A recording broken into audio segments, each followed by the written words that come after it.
Enfim, a gente separou aqui algumas, muitas perguntas. Pode falar, Oi, perdão. gente, tudo bem? Oi. Você tá me ouvindo? Oi, boa tarde. Oi. Eu fico muito feliz pelo convite. Eu estou muito feliz assim de vocês terem se interessado pela história, pelo meu trabalho também. Foi um trabalho de catalogação histórica, foi bem difícil, foi muitos anos, desde que eu tinha 18 anos, eu pesquiso em relação à família, a família do meu pai, a linhagem, a história. E eu fico feliz de vocês se interessarem. Já estive aí no Rio, já estive em festival, né? Já estive aí, dei um rolê aí duas vezes, tanto para levar meu pai até a Globo, para ele conhecer o irmão dele, quanto junto com o Festival dos Estudantes, né? A União Nacional dos Estudantes. Então a gente fez um intercâmbio cultural. Trabalho com música, composição, com audiovisual. Então tenho essa veia historiadora, né? Eu sou aqui de Fortaleza, Ceará, galerinha. Eu moro aqui em Fortaleza, Ceará, na Terra do Sol, conhecida como Terra do Sol. É tão quente quanto o Rio de Janeiro, né? Mas também tem muitas praias belas, como a terra de vocês também tem. E vamos lá, eu estou aqui disponível para o que vocês precisarem. Fico muito honrada de vocês se interessarem. É um tema para mim que eu realmente vou trabalhar aqui na minha história, na minha catalogação de história. Então, aí eu quero saber como é que eu posso ajudar vocês nesse roteiro, o que é que eu posso fazer para ajudar. Eu estou aqui disponível. Então acho que já dá pra começar com as perguntas, né, João? É isso. E a gente agradece muito também por essa oportunidade, porque realmente é algo que a gente estava buscando.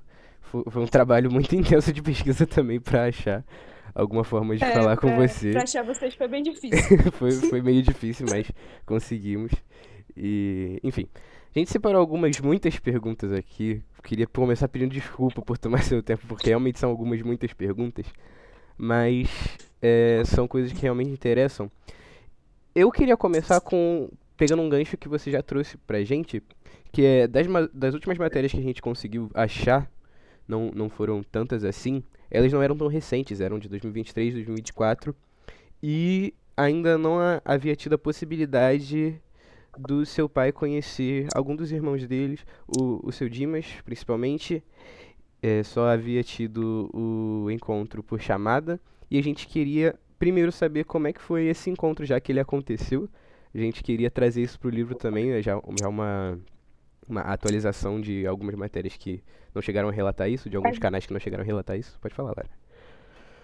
A gente não achou as informações depois de 2023. A gente só achou a fonte. A nossa principal fonte de pesquisa foi o portal Terra. E depois do ano de 2023, a gente não achou mais nada sobre o caso. Você podia relatar um pouco mais pra gente? Perfeito. Claro, posso sim. Vocês estão gravando aí? Conseguem anotar, né? Eu vou Tamo sim, falando tamo aqui sim. detalhadamente para vocês. Perfeito. Tá Então, gravando? Ah, tá. Pode falar. então, Tá bom, vai. lá no mesmo ano que eu consegui localizar o meu tio, né, que a gente conseguiu ter essa chamada de vídeo, eu consegui atrair a Globo. Então, o programa Caldeirão do Hulk, ele fez um encontro no Natal, né, no Natal de 2024. Então, eles se encontraram, inclusive foi aí no Rio de Janeiro, foi bem bacana. Meu pai e meu tio, eles se encontraram no programa do Luciano Huck, né, que é o Domingão do Huck. E aí eles se encontraram nesse ano de dezembro de 2024, né, no Natal de 2024.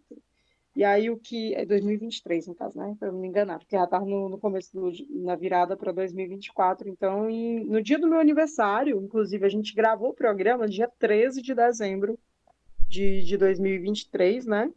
E o programa ele foi ao ar dia 24 de dezembro, né, do mesmo ano de 2023. Então, um pouco menos da matéria, a matéria lançou, eles já entraram em contato conosco, né, através da matéria já entraram em contato comigo, e eu fiz, assim, encontrei com eles, aconteceu esse encontro no domingão. Inclusive, eu posso ver a matéria aqui, aí eu mando para vocês o link da matéria da Globo.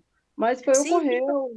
E aí, depois disso, o meu tio ele veio para Fortaleza. Em fevereiro, de 2024. Meu tio passou um período em Fortaleza, conheceu a família dele, se encontrou com as minhas tias, né? Que meu pai ainda tem mais duas irmãs aqui em Fortaleza. São as únicas irmãs vivas dele, além do meu tio. Infelizmente, meu pai faleceu em agosto do ano passado. Mas aí o encontro rolou no programa mesmo do Luciano.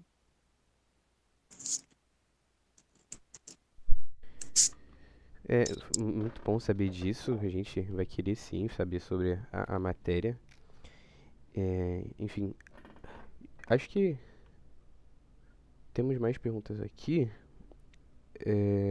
Alguém quer puxar esta daqui? Sei lá, no nosso grupo, alguém quer puxar essa pergunta aqui, gente? Por favor. É, Brena, quando você decidiu procurar os irmãos do seu pai? Bem, o meu pai, ele sempre falou, desde que eu vim ao mundo, né, de que eu me entendo por gente, que eu comecei a falar, que meu pai sempre falou que tinha dois irmãos desaparecidos, que é o Dimas e o Luciano. Aí meu pai falou que eles desapareceram na década de 70, quando meu pai tinha uns 9 anos de idade, devido à seca, né? E aí eles foram procurar um trabalho, uma vida melhor fora. Meu pai falou assim, eles foram para o Pará. Aí eu pequenininha ficava ouvindo o pai falar de como era difícil que ele tinha dois irmãos e que ele nunca ia conseguir ver os irmãos, não sabia o que tinha acontecido com os irmãos dele.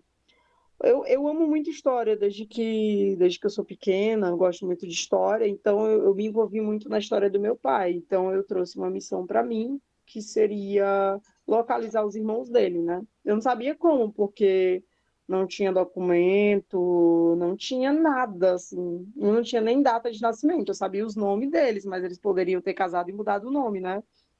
Eu sabia o nome e sobrenome, que era Luciano da Silva Guerra e Dimas da Silva Guerra, só sabia isso. Então, eu comecei essa busca. Quando eu fiz 18 anos, eu comecei a trabalhar e eu comecei a ter dinheiro, né? Porque meu pai não tinha condições. Eu tinha muitos irmãos, né? E não tinha condição naquela época de me manter. Eu fui trabalhar, larguei a faculdade e fui trabalhar. E aí eu comprei meu primeiro celular, e aí eu comecei a fazer várias pesquisas. Isso foi em 2012, né? Eu comecei o início das minhas pesquisas em 2012. Aí eu pesquisei e localizei os nomes dos irmãos dele, né?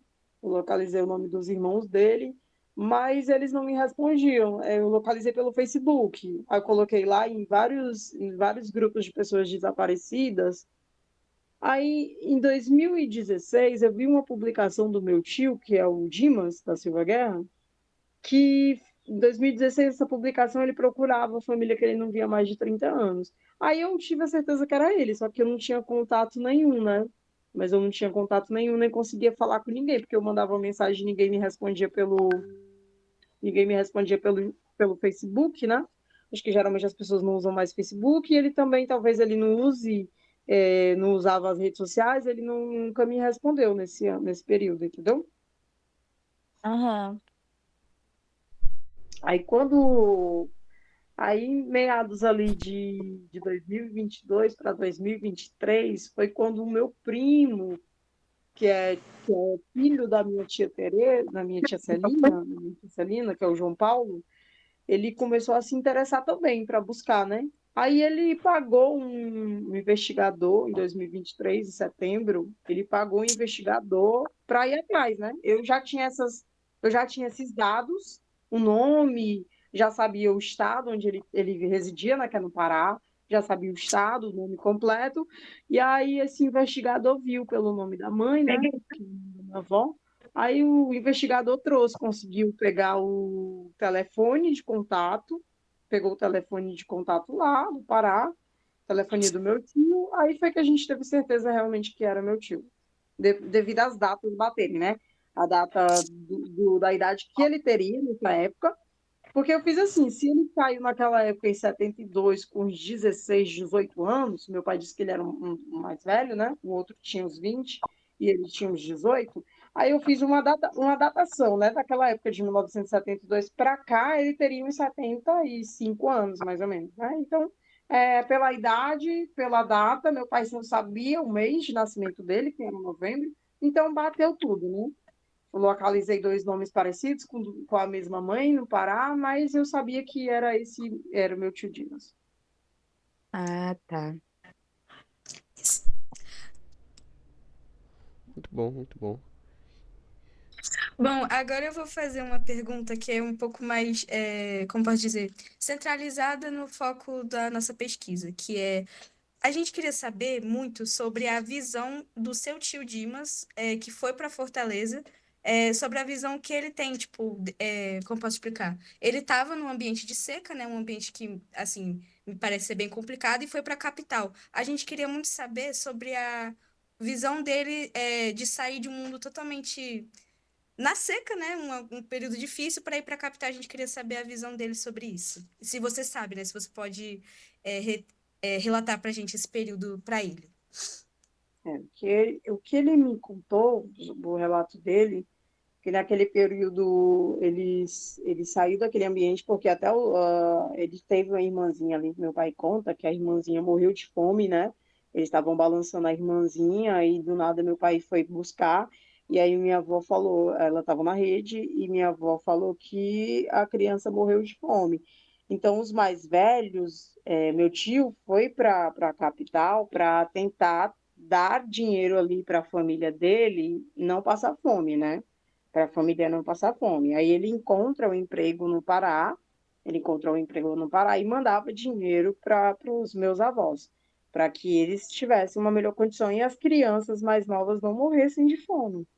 Porque naquela época ali, Beberibe, tinha a seca dos anos 70, uma grande seca ali na região, né, na região ali do interior de Fortaleza, né? Aqui é Fortaleza capital, interior lá para a Banda de Beberibe, que fica outro município distante de Fortaleza, assim, umas 2, 3 horas de Fortaleza, né? Então eles moravam nessa região, que é Aracati, a região praieira, mas na região onde eles estavam é muito seca.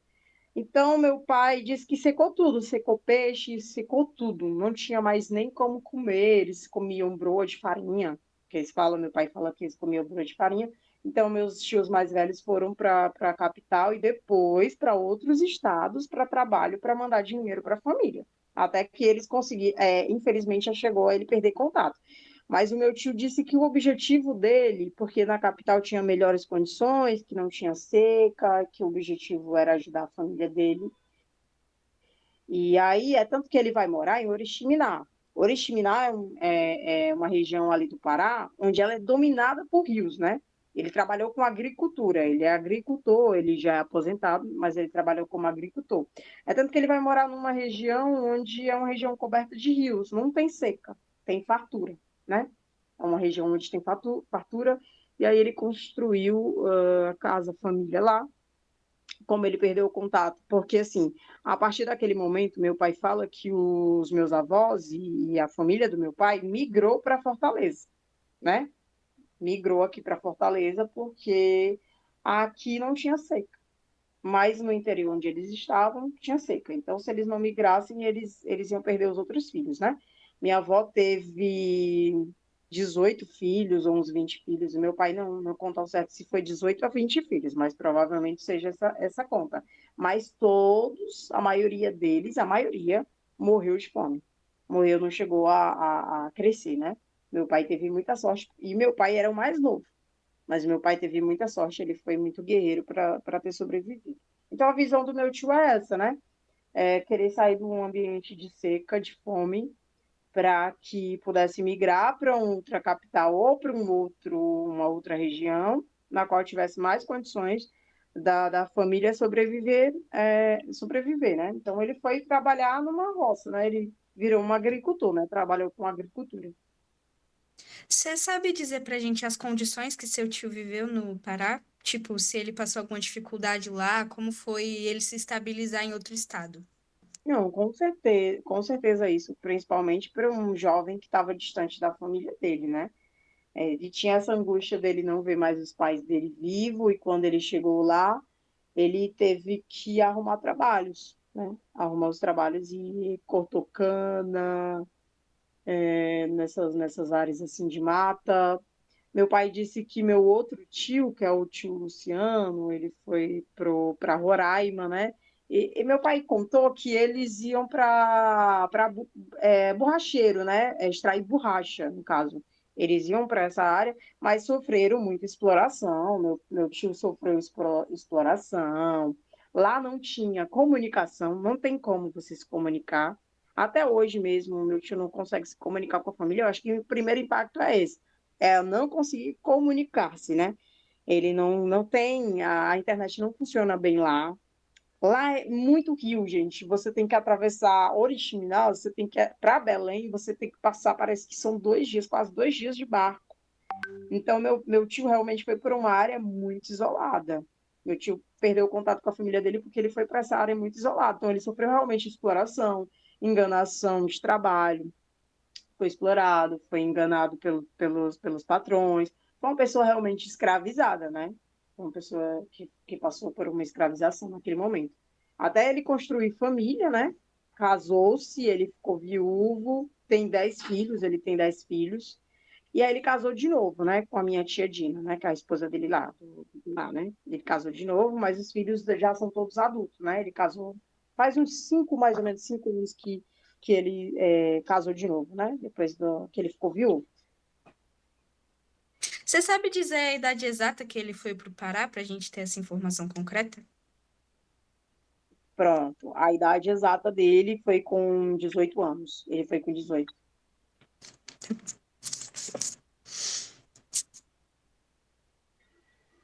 Ele tinha 18 e o outro tio, Luciano, tinha já 20 anos. 20 anos. E aí eles se separaram. Eles passaram um tempo juntos no Pará, mas o meu outro tio acabou migrando para Roraima. E aí meu tio Dimas ficou lá e perdeu o contato com o tio Luciano. Eles passaram uns 10 anos mais ou menos convivendo juntos, né? Até quase os 30 anos, mas aí perderam o contato.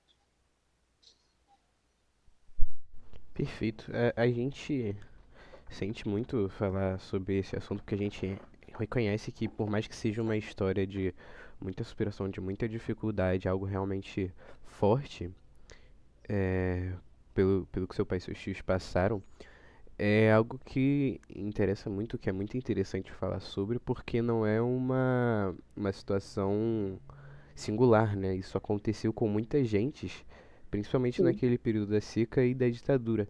Então, é, agora, nosso amigo Vitor também queria perguntar algo sobre cultura, costumes diferentes, principalmente Olá, nesse olá, boa momento. tarde, Brena. Eu queria Oi. perguntar quais foram os impactos da vida pós-seca na capital e quais são as diferenças culturais entre a vida e antes e depois desse período.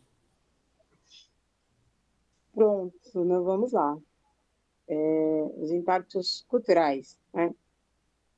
Eu sou de uma outra geração que talvez passou pela dificuldade, mas não como a fome que meu pai passou, né? Às vezes a gente passava pela escassez de alimento, mas não chegar a morrer de fome, né? Meu pai teve muitos filhos. Um dos impactos eu vejo a questão do desenvolvimento na capital é que a gente aqui da capital, a gente não conhece a seca a fundo, a gente não conhece, né, as histórias dos nossos avós, dos nossos pais, quando eles vieram de lá, então a gente não sabe conhecer quando eles falam que a gente vive melhor do que eles. A minha visão de mundo é totalmente diferente, porque eu tenho mais acesso à tecnologia, eu tenho mais acesso a tudo, a cultura. Meu pai não tinha acesso à escola, meu pai não tinha chegado a estudar. Ele teve que comer na casa dos tios, ou ele teve que trabalhar desde os 9 anos de idade para poder comer. Então, eles trabalhavam para eles poderem comer, era tipo uma troca, né? Eles servem o conhecimento deles para eles poderem comer. A conhecimento, a cultura, é o impacto, assim, da leitura, também a gente não tem filhos, né? Os irmãos, a gente não tem filhos. Eu acho que prende também, porque assim, meu pai teve 8 filhos. Já os filhos do meu pai provavelmente não querem ter filhos, de colocar no mundo numa situação bem complicada. A gente não quer colocar um filho numa crise, talvez numa crise econômica. Eu acho que o impacto também já vem dessa cultura também, né? A minha avó teve 20 filhos, o meu pai tem 8. Aí os filhos do meu pai não querem ter filhos. Então, basicamente isso. A minha visão daqui, eu nunca vou saber o que ele passou lá. Me impacta quando ele fala que eu tive tias que eu nunca cheguei a conhecer porque morreram de fome. Me impacta ainda que pessoas ainda, nesse ano que a gente está agora falando de 2026, tem pessoas no interior sem internet, tem pessoas que passam fome, tem lugares que eu já fui que não tem saneamento básico. Então, ver a vida do meu pai, que meu pai falava que ele morava em uma barraco, que a minha avó fazia. Meu avô fazia barracos, não era casa, eram barracos, tipo acampamento, que não passa na minha cabeça como que a pessoa consegue viver numa situação daquela, em barracos, em acampamentos, em assentamentos. Ele fala que eles moravam perto de um rio, né? Então, assentamentos que eles faziam para poder sobreviver. Praticamente, eles estavam migrando de lugar para lugar. Porque se não tem uma casa com saneamento básico, eles estavam migrando de lugar para lugar. Hoje eu tenho uma vida mais estruturada. Eu não consigo imaginar como que seria. Agora, o impacto para mim cultural é ver que meu tio ainda tem dificuldades na questão da internet. O lugar onde meu tio mora, né? Oriximiná. Para mim, parece, assim, eu falo assim, nossa, é muito distante. Porque para eu viajar para lá, eu teria que ir para Belém. Do Belém, eu teria que pegar uma barca para poder ver meu tio. Então, seriam mais de 5 dias saindo de Fortaleza, seriam muito mais de 5 dias. Então, às vezes, a comunicação é muito difícil com a minha família lá. Eu mando a mensagem hoje, a minha família consegue responder em 3 dias, porque a internet lá não pega. Meu impacto cultural do meu pai, assim, eu brigava muito, assim, eu e meu pai somos bem difíceis, assim, a gente era muito difícil de lidar, né? Mas ele veio da cultura, da música, o sonho dele era cantar. Tudo que era o sonho dele antes, eu consegui realizar só agora, depois de muitos anos. Tudo que era o sonho dele era música, estudar, ele nunca teve essa oportunidade, e hoje eu vejo que eu vivo em função do que ele não conseguiu ser, mas eu tenho que preservar a minha vida, honrar o legado dele, porque ele não conseguiu ser aquilo que ele queria. Ele queria ser cantor, ele não conseguiu ser cantor, mas a filha dele hoje canta. Ele queria estudar, a filha dele passou na Universidade Federal, ele não conseguiu, estudar, porque ele teve que sustentar para viver. Então fica esse legado, sabe? Eu consigo acessar coisas, cultura, música, teatro, espetáculo, tudo, cinema. O que meu pai não pôde acessar, para mim hoje eu consigo acessar. Então tenho que honrar muito os meus acessos. Então é isso, né? Vem do interior, o interior não tinha esses acessos. Então, você trabalhar pequeno, eu nunca trabalhei pequena, não trabalhei pequena como ele trabalhou para ter vida. Ele foi pai muito jovem, né? Ele foi pai uns 18 anos, 20 anos. Ele foi pai muito novo. Ele, ele me teve ali, ele tinha uns 30 anos, né? Mas eu era a quinta já filha dele. Então, ele foi pai muito jovem, teve responsabilidades muito jovens, que hoje eu penso em não querer essas responsabilidades. O impacto que fica é isso, não repetir o passado, ver que a situação que ele passou, eu não quero repetir, não quero ter filhos agora sem ter uma condição melhor, porque eu penso na dificuldade que foi ele ter me criado, da dificuldade de que foi ele sair do interior, foi de migrar para uma capital. Ele também passou agressão física, meu pai passou agressão física, todo tipo de agressão que você imagina que um ser humano pode passar, passa fome, dificuldade. Ele migrou também para outros estados, porque com 18 anos ele foi trabalhar em São Paulo, né, em metalúrgica. Ele migrou, imagina ele migrando para uma capital tão grande quanto São Paulo é. Então ele me conta, ele sofreu um acidente lá na metalúrgica, ele caiu, quebrou os 2 punhos, 2 braços, né? Ele tinha ferros nos 2 braços. A cicatriz que ele carregava no corpo dele, os 2 braços tinham ferros. E aí ele me contava essa história de que ele caiu de uma altura, que foi um milagre naquela época ele ter sobrevivido, foi um milagre. Aí ele voltou para Fortaleza de novo, para Fortaleza mesmo, para tentar, né? E aí ele se juntou com a minha mãe, e aí teve a gente. Então, é isso o legado que fica, sabe? Eu acho que eu respondi mais ou menos a sua pergunta, eu acho, Vitor. Sim, respondeu muito bem. A gente imagina como deve ser difícil não só é, carregar esse legado, saber do que aconteceu e também sentir a dor que mesmo que ele tenha resistido tanto, no final ele descansou, tendo reencontrado os irmãos, tendo. Acredito que esse sentimento de dever cumprido, de alívio de poder ver eles de novo, né? Eu queria só fazer uma pergunta parecida, não igual a do Victor, mas parecida, sobre diferenças do ambiente em si. A gente sabe que as diferenças de costume, como você falou, como a vida realmente ser um pouco mais dura, trabalhar novo, ter filhos mais jovem, perspectiva de sucessos, sonhos ser muito menor por causa do acesso. Isso realmente é bem impactante, mas a gente queria saber também sobre características não só do ambiente, mas também de recepção das pessoas em si, porque a gente imagina que sejam ambientes totalmente diferentes. O ambiente que eles viviam quando eram novos, um ambiente de muita dificuldade, um ambiente mais, como você falou, no interior são 3 horas da capital, se eu não me engano, que você falou, né? E depois de um tempo, foi bom a gente saber também que ele migrou para São Paulo para trabalhar lá, porque isso era algo que a gente não sabia, muito bom saber disso. Claro que vai estar Sim. incluído. E é realmente o que a gente queria se aprofundar mais também é acerca dessa mudança dos ambientes, das pessoas, como recepcionaram ele, não só ele com seus outros tios, Luciano, Dimas, como foi para eles saírem daquele ambiente mais interior, mais eles por eles lutando pelo que era deles e tentaram lutar pelo que era deles em ambientes diferentes. Qual era a visão deles sobre o ambiente em si, sobre como as pessoas reagiram a eles. Você falou um pouco também das agressões, mas a gente queria se aprofundar um pouquinho mais também no como as pessoas se relacionaram com eles e os ambientes. Os ambientes para eles não foram tão fáceis, né? O meu tio, ele foi sem família, então meus 2 tios, Luciano e o Dimas, foram sem famílias para outros estados super, onde o emprego era informal e exploratório, né? Onde a renda você só tinha como sobreviver, mas eles conseguiram ser resilientes e juntar os pedacinhos de terras dele. Meu tio, ele conseguiu juntar. Meu tio disse que ele conseguiu um sítio, né? Meu tio Dimas falou que conseguiu um sítio.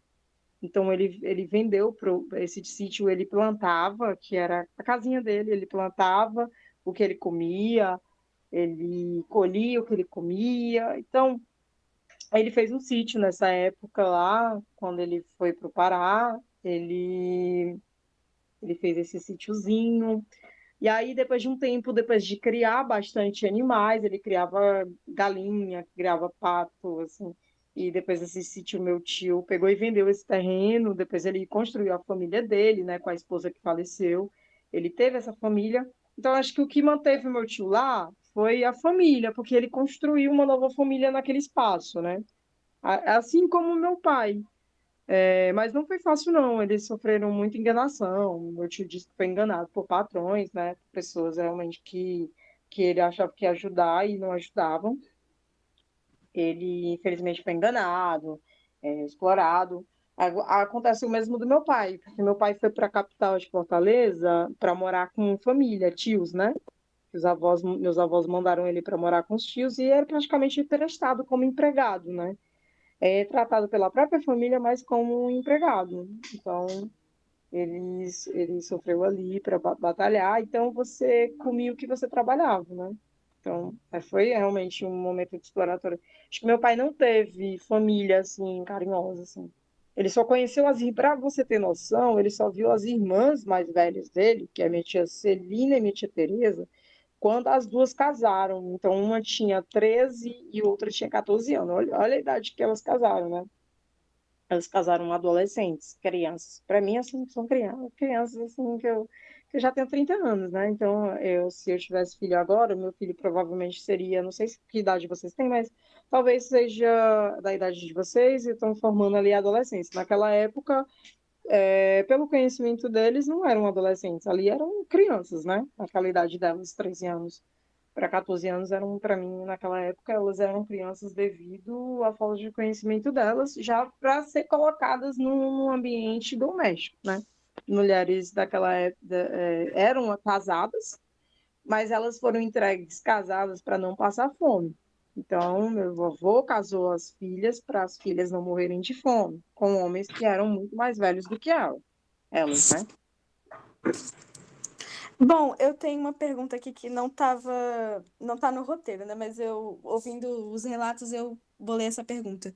Eu queria saber como foi a experiência do seu pai e do seu tio no Rio de Janeiro pro programa do Luciano. Vocês ficaram só pro programa ou vocês passaram alguns dias no Rio? Como foi a visão deles, de um ambiente totalmente diferente pro Rio de Janeiro, que é uma cidade maravilhosa, né? E muito grande, muito diferente do que eles estavam acostumados.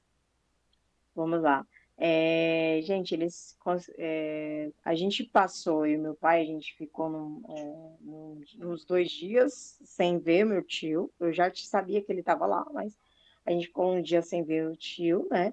Até o encontro no programa. Depois do encontro do programa, eles ficaram da noite até o outro dia juntos, né? Comendo pizza, conversando, trocando as ideias. E aí eles passaram um diazinho assim juntos, dormindo no mesmo hotel, passando a madrugada conversando, que tinha muita coisa para eles conversarem, mas eles passaram só um dia. Ao total a gente passou uns 4 dias assim no Rio de Janeiro, mas o meu pai ficou nesse dia que ele encontrou, foi só um dia mesmo com meu tio. Da noite à madrugada, né? Da noite à madrugada que eles ficaram, entendeu? Foi um dia mesmo. Um Sim. minutinho! Bom saber disso também. Enfim, outra pergunta que também não tava dentro do roteiro, mas já pegando o gancho da Lara, além deles só passarem esse tempo aqui no Rio, eles passaram em vários outros estados e não sei se você tem todos esses relatos durante a sua história, durante essa busca de vocês, se você recebeu esse relato deles, mas quais diferenças que eles notaram logo ao chegar nesses outros estados, nesses lugares que realmente eram diferentes da condição, por mais que não fosse uma condição também boa do lugar onde eles estavam, por causa do trabalho escravo, das enganações, mas era um pouco. É até cruel falar isso, que esse tipo de condição era melhor do que a que eles viviam, mesmo que seja algo inimaginável para nós, que seja algo horrível para nós, mas mesmo assim, a gente gostaria de saber um pouco das diferenças que eles já notaram, tipo, Sim. coisas diferentes, carros, pessoas diferentes, falas diferentes, coisas desse tipo. Não sei se você tem esses relatos, mas seria muito bom a gente saber também. Sim. Meu pai, inclusive eu tenho até fotos que eu posso até apresentar para vocês, depois eu vejo fotos aqui que aí eu posso mostrar para vocês como que era quando ele chegou lá, né? Eu acho que eu tenho aqui algumas fotos, não sei, vou procurar. E aí o meu pai falou que o impacto quando ele chegou em São Paulo, o impacto dele assim maior foi que as roupas lá do interior, as roupas, a minha cachorra tá latindo, gente, desculpa. As Relaxa, relaxa. roupas do interior, as roupas do interior do meu pai fala que eram roupas fabricadas por eles, pano velho, saco. Ele falou até de saco de batata, assim, até que enrolava as próprias irmãs em saco de batata, fralda, essas coisas. E quando ele chega em São Paulo, quando ele tem o saláriozinho dele lá, e ele chegou em São Paulo, a primeira coisa que ele fez foi calçar um tênis, né? Tipo, ele teve o tênisinho dele, um tênisinho meio que amarelo, que ele falava, que era um tênis dele que ele achava muito da hora. Ele tinha uma TV, ele conseguiu uma TV, que era uma TV pequena, ele tinha até uma época dessa. Era uma TV muito pequena, sabe? Não sei se vocês já viram. Era uma TVzinha muito pequenininha, que ela era um micro rádio. Além dela, a tela muito pequena, eu inclusive até assisti já TV nela, ela era uma telinha pequena, do lado eram os botões e ela era rádio ao mesmo tempo. Meu pai também, nessa época, ele aprendeu a mexer em tecnologia, né? Ele não teve conhecimento, como eu falei para vocês, ele não teve estudo, né? Ele fez até o terceiro ano ali do fundamental. Mas quando ele chega na capital de São Paulo, ele vê coisas que no interior de Beberibe e Aracati não tinha acesso. E aí ele aprendeu a consertar ventiladores, a consertar geladeiras, a consertar fogão. Então ele começou a ter essa linguagem mais técnica, essa visão mais técnica, né? E meu pai era muito inteligente em matemática, era um cara muito bom em matemática. Eu não tenho esse conhecimento em matemática, eu sempre fui muito ruim em matemática, ele me ajudava na questão dos cálculos e tudo, mas era um cara que ele pensava muito grande, né? Ele pensava muito grande. E aí ele aprendeu coisas técnicas lá, se ele estivesse no interior, ele não tinha aprendido. Porque ele teve acesso a essa tecnologia de uma capital para outra, né? Porque você sai do interior de Fortaleza, onde muita gente naquela época não tinha nem TV, e meu pai traz com 18 anos quando ele vem para cá, com 18 anos ele traz toda essa tecnologia e esse conhecimento. Depois do acidente dele, ele teve que vir para morar em Fortaleza, né? Ele compra a casa dele num bairro periférico, né? Ele conseguiu comprar a casinha dele, né? Que é no Bom Jardim, é um bairro periférico de Fortaleza, sabe? É conhecido muito na mídia como um bairro era violento, sabe? Na mídia. Mas antes, naquela época, era uma fazenda, e aí foi vendendo os lotes. O dono desse bairro, que hoje é populoso, ele foi vendendo os lotes. Naquela época, há mais de 30 anos atrás, o meu pai conseguiu comprar o lotezinho dele lá e formou família, né? Mas o que ele traz de uma capital para outra os estilos de roupas, os acessos realmente de alimentação, que com o salarinho dele, ele vê que o dinheiro que ele ganhava ali. Eu lembro até hoje da carteira de trabalho dele, porque para mim era muito dinheiro. Gente, meu pai ganhava 3 milhões de cruzeiros naquela época, em São Paulo. 3 milhões de cruzeiros. Eu peguei a carteira de trabalho dele e vi. 3 milhões de cruzeiros. Você pode escrever aí, que é muito engraçado. E aí eu fui ver que era mais ou menos, acho que talvez, se fosse na época aqui, converter esse dinheiro, né? Era uns R$ 300. Mas era muito dinheiro. Ele falou que ele tinha uma vida muito boa, ganhando, trabalhando na metalúrgica. Era muito dinheiro naquela época. Para um jovem, era muito dinheiro. Só que ele falou que, vindo de uma família de escassez, quando chega numa capital, você está sem regra, né? Você é jovem, você não tem regra nem nada. Aí você vai fazer o quê? Você vai comer, você vai beber, você vai para toda festa que você tiver, porque você nunca teve acesso àquilo. É a primeira vez que você tem na sua vida. Então, para a comparação da vida dele na roça, que tentava pescar um peixe na lagoa e a lagoa estava seca, imagina para o menino que fazia borracha, né? A chinela dele era borracha mesmo, borracha dura de pneu às vezes de bicicleta, que ele falou como é que ele fazia. Eu não consigo imaginar uma situação dessa. Para mim, hoje eu não consigo imaginar. Poxa, tem gente passando realmente por isso, que faz borracha, um pedaço de borracha de coisa para o pé, não ficar coisado. Ele fazia com borracha e corda. Aí, para um cara chegar e conseguir comprar um pisante lá em São Paulo, né? Então, deve ser essa comparação assim. Eu acho que eu respondi mais ou menos o que você perguntou. Bom, eu tenho outra pergunta sobre esse período. Você falou muito sobre a exploração no trabalho que ele teve e tudo mais, mas eu quero saber agora sobre o preconceito em relação a um jovem que veio, enfim, do interior, da seca e tudo mais, nesse novo ambiente. O tipo de preconceito que ele sofreu por ser ele, não só pela exploração no trabalho. Ele sofreu algum tipo de diminuição como pessoa, algum tipo de preconceito como a xenofobia e etc. Que é uma coisa tão atual, mas que existe desde sempre, né? Sim, principalmente por ele ser nordestino, ser vindo da capital de Fortaleza, ser nordestino, não saber ler,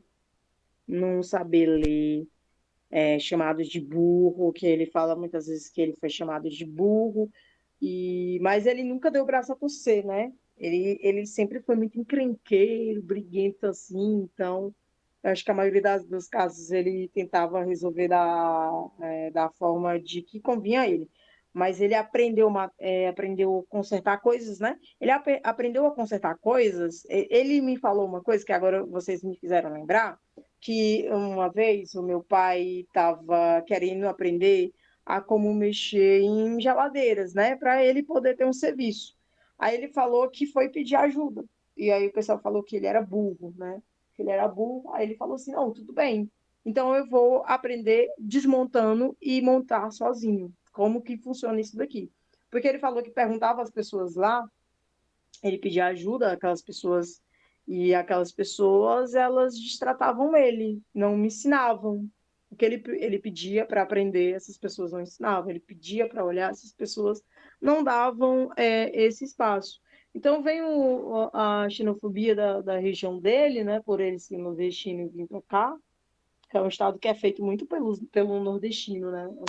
Uma capital que é feita de mão de obra, né? Ele foi metalúrgico numa obra, já trabalhou em prédios dentro dessas obras. Então, é um homem nordestino que vai para lá e ele quer aprender as coisas e a galera não ensina. Ele não conseguiu crescer lá, ele não cresceu lá, porque as pessoas não davam abertura. Então, ele poderia, a galera lá poderia ter feito com que ele se formasse, estudasse.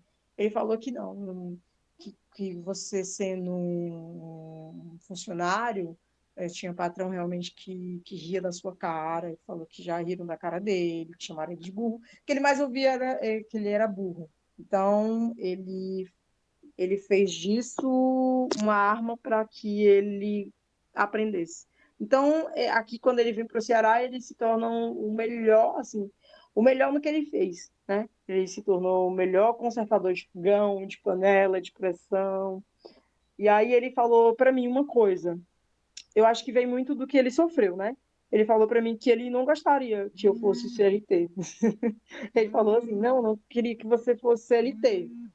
Eu gostaria que você fosse uma funcionária pública, que você fizesse universidade, que você fizesse outras coisas, mas que você não dependesse de uma pessoa para falar para você que você é, como você deve seguir essa regra e como é que você deve fazer.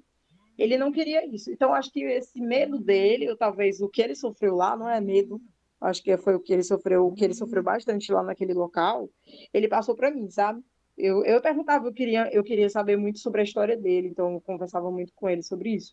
Então, o que ele tinha de receio que ele sofreu lá, talvez ele queria fazer com que eu não sofresse agora, né?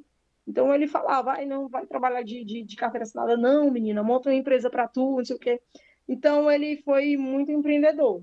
Ele montou a loja dele, ele não queria depender realmente de patrão. Então acho que o trauma dele vem de lá, né? Ele talvez é traumatizado devido aos constantes xingamentos de burro, principalmente burro, gente, burro e ignorante. Era isso que ele ouviu.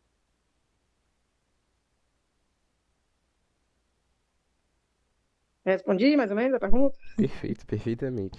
Muito obrigado. Galera, que ia perguntar mais uma coisa agora, um assunto um pouco diferente, mas que também tem a ver com a mesma coisa. Ela tá até falando que tava com um pouco de dificuldade de falar sobre isso, então eu vou tentar explicar mais ou menos o que a gente quer perguntar. No nosso trabalho, a gente está abordando quatro. Aliás, a gente está abrangindo quatro áreas. E a gente quer introduzir essa história e todos os relatos do seu pai e dos seus tios dentro disso. E até agora tá muito perfeito. Muito obrigado pela sua colaboração de verdade. Está sendo muito importante pra gente. Então a gente está falando de biologia, geografia, projeto de vida e arte. Na parte artística a gente trabalha a produção do livro em si. Projeto de vida é justamente a gente entender as vivências diferentes das outras pessoas. Na parte da geografia, a gente leva bastante dessa diferença entre o espaço rural e o espaço urbano. E na biologia, a gente, além de falar só dos problemas que eles tiveram com Zika, de alguns irmãos que infelizmente não conseguiram resistir a esse período, a gente também está abordando um conceito que não é tão conhecido assim. Não sei se você vai conhecê-lo, é um conceito até bem recente, que é um conceito de coisas que são passadas por herança genética, coisas que são passadas de pai para filho, mas relacionadas a comportamento, a costumes. Então, coisas como predisposição a ter mais filhos é algo que pode acontecer. Também, também coisas como ansiedade, medo, algo que é muito significativo, que eu acredito que seja, sim, uma dessas heranças, é a força que eles tiveram, assim como os pais deles, de enfrentar esse momento e levarem a mesmo sozinhos, passarem por isso e construírem uma nova família. Esse instinto de construir um novo porto seguro que eles não conseguiram na família anterior deles com seus pais, eu acho que também é algo que está junto. E esse é o conceito da epigenética, coisas que são passadas como herança de pai para filho. E a Lara queria perguntar algo baseado nesse contexto. Eu falei só para contextualizar mesmo, para ajudar ela na pergunta dela. Certo. A Lara vai querer fazer mais um adicionamento ou não? Pronto, vamos lá. Você poderia repetir, por favor? Não ouvi o que você falou. Não, eu ou ele? Não, o que você acabou de falar, eu não entendi. Não, eu perguntei se você ia adicionar mais algo, mais um detalhe referente na pergunta. O que eu ia perguntar é sobre o costume mesmo. No dia que eles passaram, que eles se viram, eles trocaram alguma conversa profunda? Ou se você mesmo, olhando de fora, percebeu que eles têm alguns trejeitos em comum, ou jeito de falar, porque isso é muito relacionado à epigenética. Irmãos que não cresceram juntos ou que foram separados por muito tempo, mesmo distantes, eles ainda têm costumes em comum. Isso é provado por DNA. E a gente queria entrar um pouco nesse assunto para relacionar a matéria. Se você vendo de fora, viu que eles tinham alguns trejeitos ou jeito de falar ou algum comportamento em comum. Vamos lá. O meu tio, ele é muito calmo. Meu pai já era mais agoniado, então, mas a aparência deles é idêntica. Eles são como se fossem gêmeos. Eu acho incrível, porque eles são muito parecidos. E quando você olha para eles, você não tem como dizer que eles não são irmãos, porque eles são realmente parecidos, são os mais parecidos dos irmãos gêmeos. Então, a aparência deles é o que me chama mais a atenção. Voltando para. O meu tio é muito mais calmo, e o meu pai, ele é mais agoniado, que eu falei para vocês. Meu pai é muito mais apressado, meu tio, ele fala muito mais lento.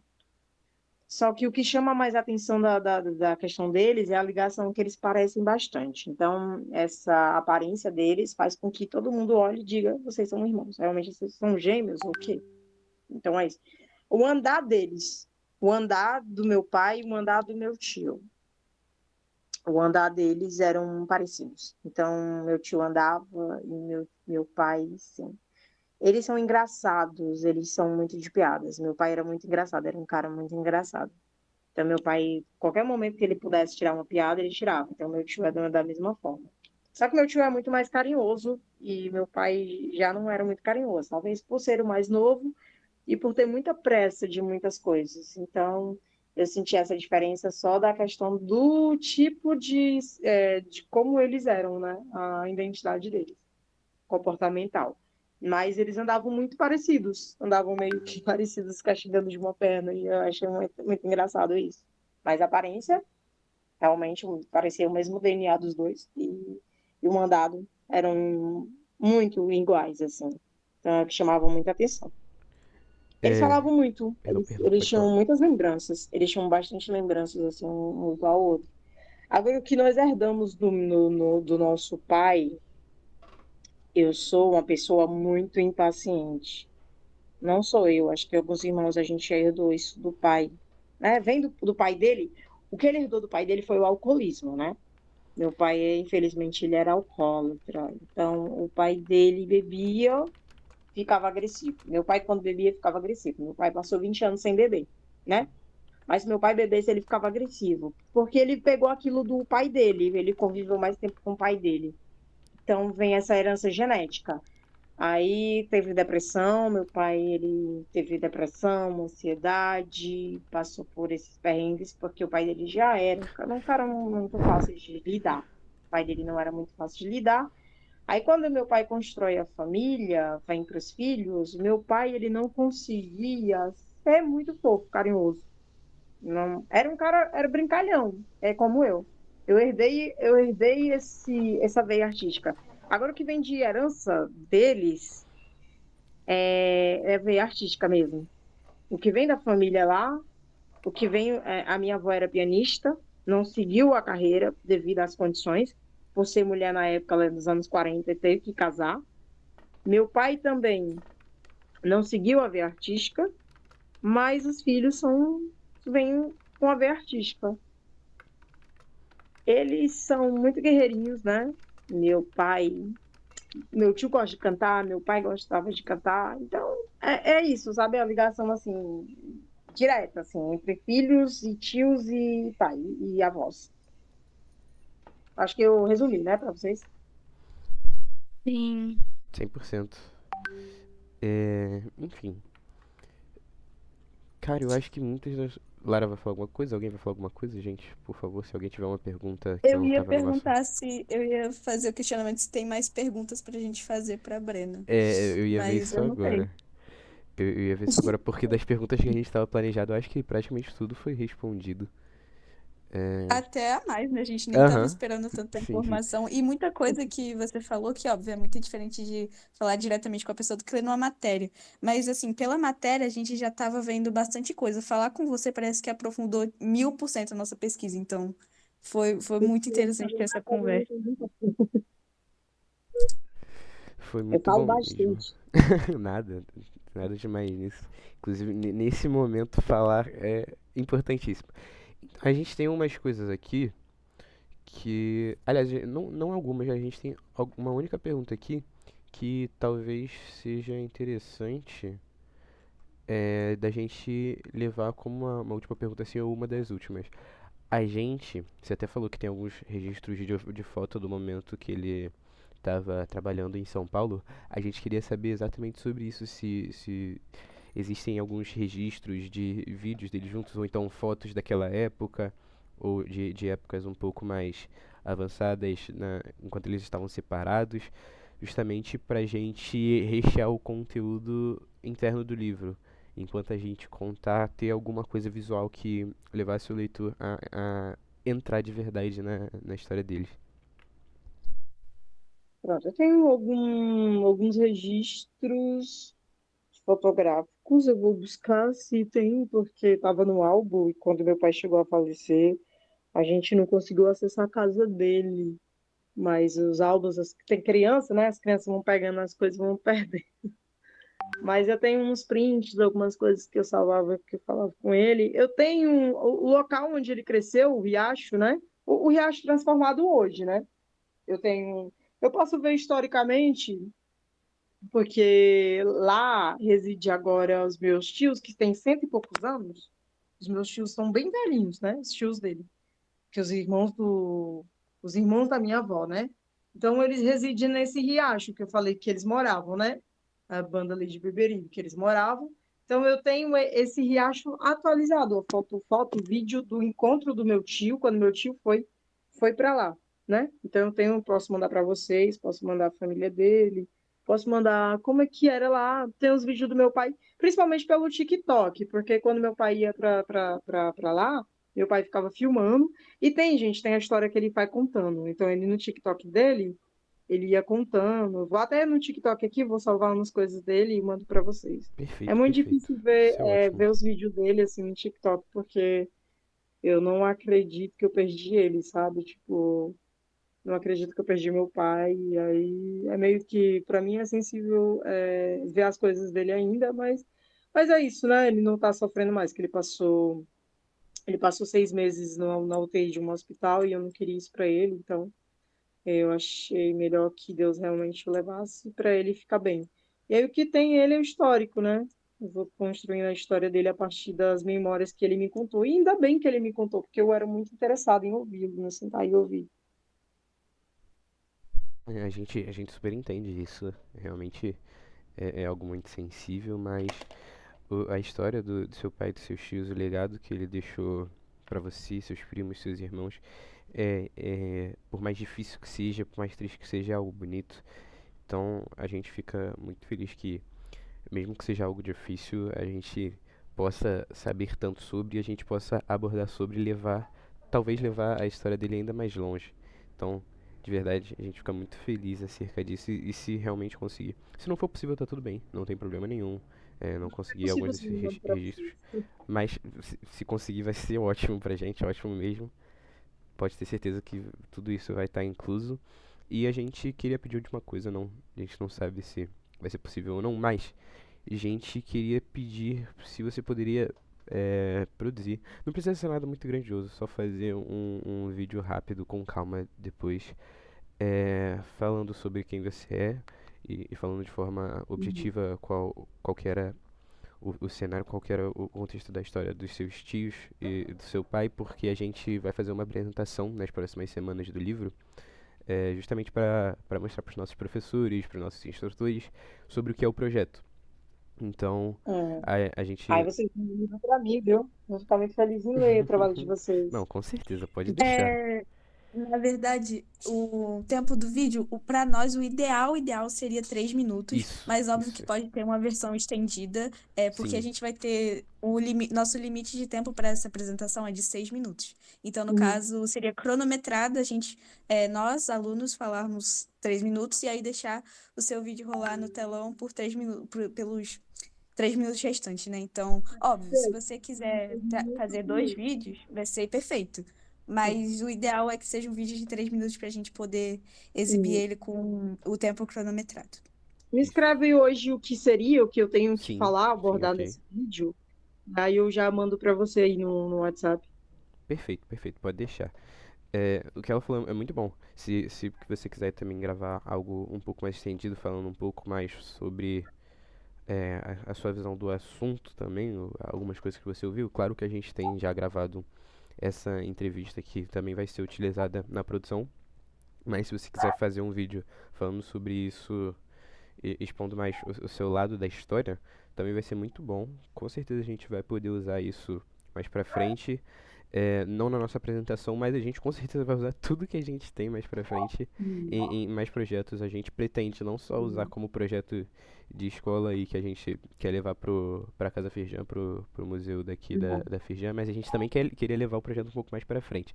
A Lara Eu que vou tá dar aqui. um Pode adendo para falar. vocês a respeito dessa história da migração, né?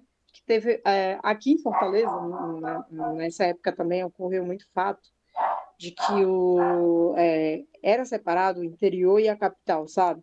Era, eu lembrei agora do que era um fato histórico que eles passaram por isso, a minha família passou por essa questão, porque quando eles chegavam aqui na capital Fortaleza, Fortaleza, digamos que seria a nova Europa, então que vem da favela, né, não entra aqui, não entra aqui. Então, muita gente ficou migrado nos campos. Aqui tinha campo de concentração, para vocês terem uma noção, naquela época aqui tinha campo de concentração, vocês acreditam nisso? E de pessoas que vinham do interior, que eram trancadas nesses campos de concentração e morriam aqui de fome. Então, eles passaram por esses perrengues, assim. Eu lembrei agora, sabe, disso, porque aqui no Ceará é apagado, sabe, a história do campo de concentração do Ceará. É apagado, mas tem. Vocês conhecem a história do Holocausto, sabe, né? Os judeus que eram trancados nos campos de concentração. E aqui no Ceará ele teve isso também, de pessoas que vinham migrando, os nordestinos que vinham migrando da fome, da seca, e ficavam trancados em campos de concentração e morriam aqui de fome. Então, eles passaram por esse momento, realmente, da história que foi apagada do Ceará. Então, seria esse livro, não é sobre só a história do meu pai, do meu tio, da minha família, mas são de muitos nordestinos que tiveram as suas histórias apagadas dentro do campo de concentração. Eu estou muito feliz, sério mesmo, gente. Estou muito feliz em fazer parte, ajudar vocês nesse trabalho, que com certeza vai ser muito incrível. Ah, muito obrigada pela sua entrevista. E com certeza, quando tudo estiver pronto, a gente vai mostrar para você. Ah, fico feliz. E aí depois eu visito vocês aí, vocês já vão estar na universidade, ó. Depois que eu der um rolê no Rio de novo, eu já dei 2 vezes no rolê, mas depois que eu passei aí de novo, vocês vão estar todos adultos, mantenham contato comigo quando vocês quiserem trocar umas ideias, não sei qual carreira que vocês querem seguir, ou se vocês querem entrar na faculdade, ou querem seguir com outros projetos, mas eu desejo para vocês, para a família de vocês, que o futuro de vocês seja um brilhante, que vocês tenham muito sucesso em toda a trajetória de vida de vocês, que vocês sejam realmente a diferença, como vocês já estão sendo, né? Porque Good pegar um afternoon. trabalho assim, a construção de um livro, assim, não é tão fácil, né? Que são muitas camadas para construir, então são muitas cabeças para pensar. Eu fico muito feliz que vocês ganhem prêmios por aí, que viajem o mundo, que sejam curiosos mesmo. E o conselho que eu dou para vocês é a curiosidade. Pode te levar a lugares, o conhecimento te leva a lugares que você nem imaginou. Porque vocês imaginam a menina da periferia, não sei se vocês também são da periferia do Rio de Janeiro, conheci a favela, já fui nos morros e tal. Eu sou de uma periferia, de uma favela, que é chamada o Grande Bom Jardim, que é um bairro que era considerado pela mídia super perigoso. A mídia pintava como super perigoso, então as pessoas tinham um preconceito. Gente, as pessoas, quando eu falava que eu sou do Bom Jardim, as pessoas, vixe, vixe, vixe, aqui é uma gíria aqui do Ceará, Hum. onde, vixe, tipo, vixe, não presta, né? Eita, não vou gostar. Então, era assim que as pessoas me tratavam, né? Por eu falar que sou do Bom Jardim. Mas tu imagina a menina do Bom Jardim sair daqui para o Rio de Janeiro, conquistar o mundo, conquistar festivais internacionais. É bem louco, né? Isso, mas que vocês consigam o mesmo, que vocês realizem o mesmo. E estou muito feliz, sério mesmo. Obrigada. Obrigado, viu? Pra você também, tudo isso que você falou pra gente, que aconteceu com você também. Enfim, acho que todo mundo já falou isso, mas mais uma vez, muito, muito obrigado mesmo. Só queria ressaltar nesse final aqui que esse ponto de futuro é algo muito interessante. Eu também sou músico, pretendo seguir carreira musical, mas amo isso de história escrita, é uma paixão minha, e aí a nossa amiga Lara que está aqui pretende ser jornalista. Então são ótimas oportunidades para todos nós. Do que está acontecendo aqui é realmente algo muito bom. E, enfim, isso. Agora vocês me acharam do Ceará, velho.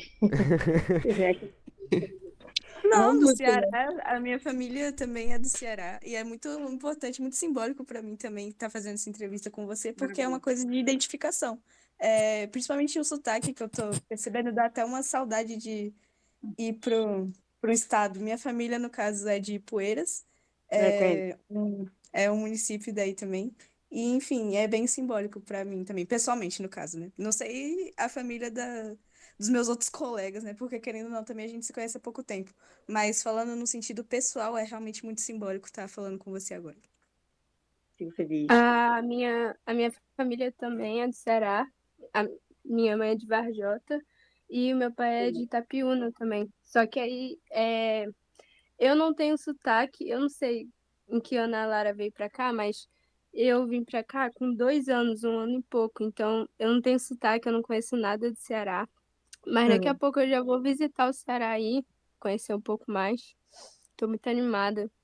E a gente está muito feliz por eu estar fazendo um livro e você ter aceitado participar, Claro. porque é uma coisa muito importante a gente falar sobre cultura, porque, como você disse, não é só antigamente, existe um preconceito sim com o povo do Nordeste, e é muito bom a gente estar falando sobre isso. Perfeito, é isso, gente.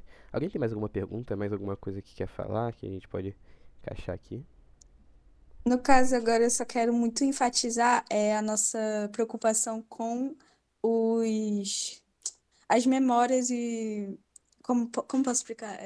Esqueci a palavra. Mas o material para a gente ter no livro é as fotos, Uhum. enfim, todo tipo de registro possível da época em que eles foram separados e também a matéria no Domingão do Hulk. Tudo isso vai ser extremamente importante para a gente, para conseguir montar o livro direito e também ter muito, muito registro no livro de fotos e etc. Então, Só Pode enfatizando ser. muito essa importância pra gente, que se você puder mandar pra gente assim, o mais rápido possível, porque Vai, nosso eu vou prazo mandar, também tá eu vou muito mandar curto. hoje para vocês. Eu tenho muitas coisas aqui, eu já mando hoje para vocês, já encaminho para vocês. Ai, muito obrigada, muito obrigada. Nosso prazo tá curto, tá difícil. Imagino, gente, não é fácil não, mas imagino. Enfim, Eu acho. imagino que eu sou acadêmica, né? Sou acadêmica em teatro, tipo, Sim, mas tem sim. muita coisa que é para escrita, é muito loucura. Acho que é isso, gente. É, não sei se mais alguém quer fazer mais alguma coisa, mas acho que é isso. Como isso. Acho, Leva minha música aí pro Rio de Janeiro, viu? Aí, bota para tocar ah, aí, hein? com certeza, pode deixar. Se vocês forem músicos também, vocês mandam os trabalhos de vocês aí, que a gente compartilha aqui as Pode ideias. deixar, pode deixar. Enfim, acho que é isso, Breno. Muito obrigado mais uma vez pela sua colaboração. A gente fica muito feliz por tudo que está acontecendo. A gente vai te atualizando é, conforme for indo o progresso do nosso trabalho. E acho que é isso.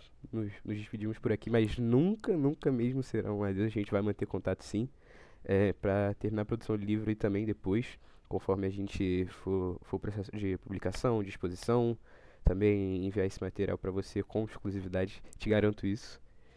Ah, fico E, feliz.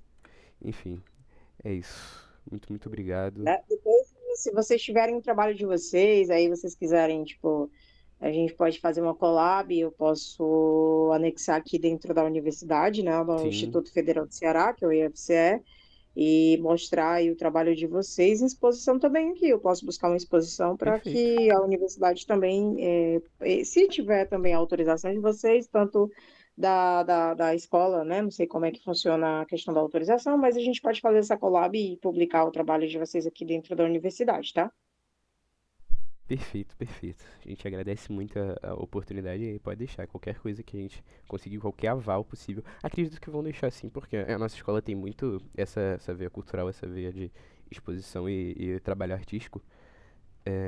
A gente vai conversando sobre e o que você puder fazer para ajudar a gente a levar essa história cada vez mais longe, mais pessoas conhecerem esse tipo de coisa, entenderem, a gente poder tanto minimizar. Eu sei que não são todas as ações que vão poder fazer isso, mas o quanto a gente puder minimizar o preconceito que as pessoas sofrem acerca da posição geográfica dela, seja ela do interior, seja ela do Nordeste, seja ela de qualquer região do Brasil, e também conscientizar sobre condições e fenômenos que não aconteceram só com uma pessoa, mas com milhares de pessoas, coisas que não só pararam só a sua família, mas também várias famílias.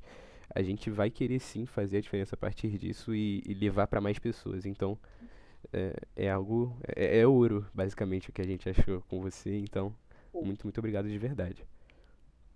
Tá falando com a historiadora amadora, né?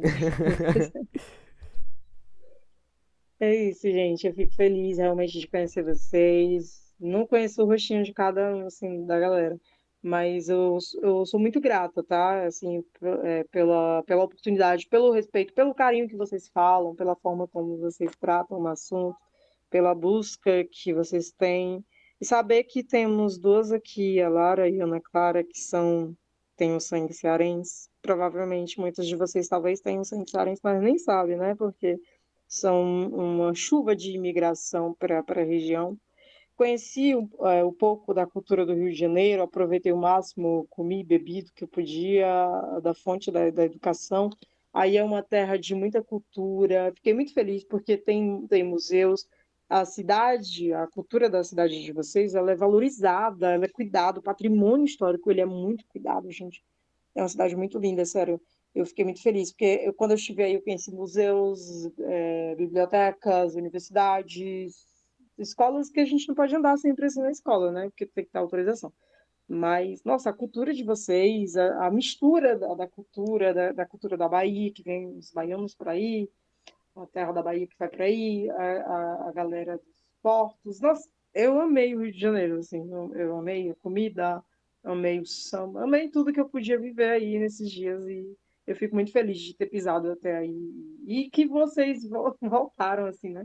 Que a cidade do Rio veio até mim através de vocês. Então, vamos trocando as culturas de cada região, porque cada região tem sua história, tem sua cultura, tem o seu legado, né?